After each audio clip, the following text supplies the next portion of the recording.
পাতা হাঞ্জানি রেসিপির মূল উপকরণ হলো কুমড়া পাতা বিছিয়ে একটু করে মশলা নিয়ে এভাবে একদম মাছের পিসের মতো দেখা যাচ্ছে, তাই না?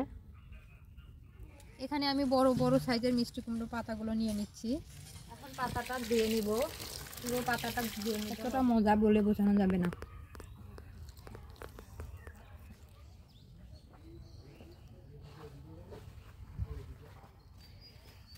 দাদি নানিদের হাতে বগুড়ার বিখ্যাত পাতা হাঞ্জানি রেসিপি করব।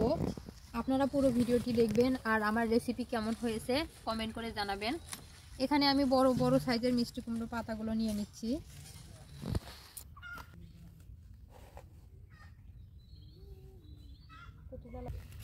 এখন পাতাটা ধুয়ে নিব।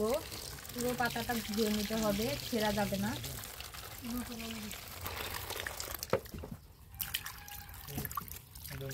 একটা একটা করে পাতা ধুয়ে নিব।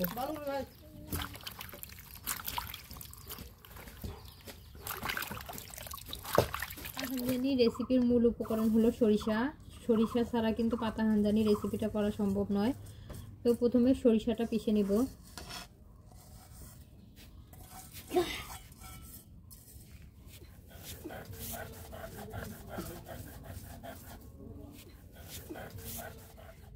এই তো এখানে আদা পেঁয়াজ রসুন একসাথে পিষে নিছি, এখানে সরিষা বেটে নিছি, এখানে কাঁচামরিচ পিষে নিছি, আর এখানে চাউলের হাঞ্জানিটা একটু ক্রিস্পি হওয়ার জন্য মশলাগুলো মিক্সড করে নিব।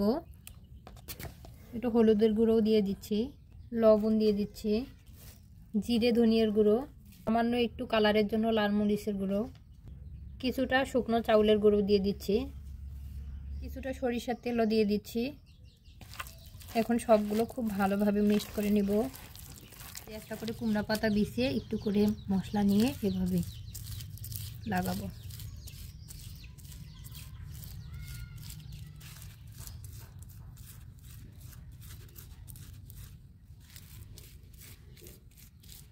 তো একটা পাতা তো মাখানো হয়ে গেছে।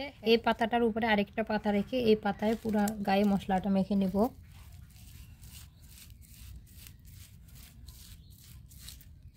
তো দুইটা পাতাতে পরপর মশলা মেখে নিছি। এভাবে সব পাতাগুলো একটার উপরে একটা রেখে মশলা মেখে রেডি করে নিই। তো আমি সবগুলো পাতাতে মশলা মেখে নিছি, দেখেন কতটা মোটা লেয়ার হয়েছে। তার উপর একটা ভালো পাতা দিয়ে দিব এভাবে। এখন সবগুলো পাতা একসাথে করে রোল করে নিব।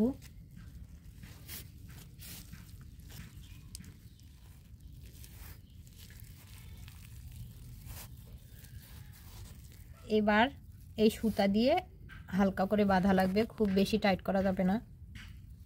এখানে আসলে বলার মতো কিছুই নাই, দেখেই বুঝে নিতে হবে কিভাবে সুতা দিয়ে আমি বাঁধছি। এবার এটা ভাপে দিতে হবে। কড়াই বসিয়ে পানি উঠিয়ে দিয়েছিলাম, পানিটাও বলক চলে আসছে। এখন এই চালনার উপরে আমি ভাপে দিয়ে দিব। হয়ে গেছে, এখন সুতাটা কেটে নেব।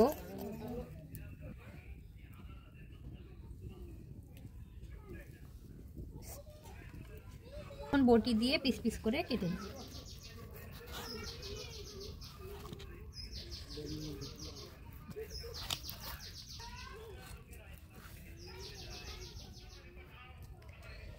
একদম মাছের পিসের মতো দেখা যাচ্ছে, তাই না? এখন এই শেপগুলো ভেজে নিব।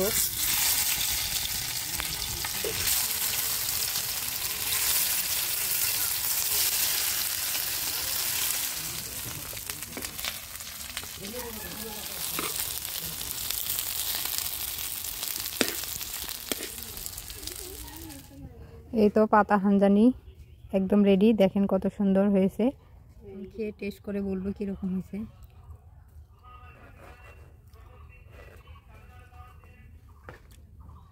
সেই মজা। কুমড়া শাকের যত রেসিপি খাইছি তার মাঝে মনে হয় এইটাই সবচেয়ে বেশি মজা।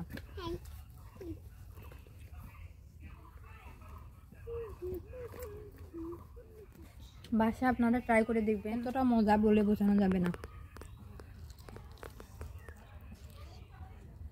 জিনিস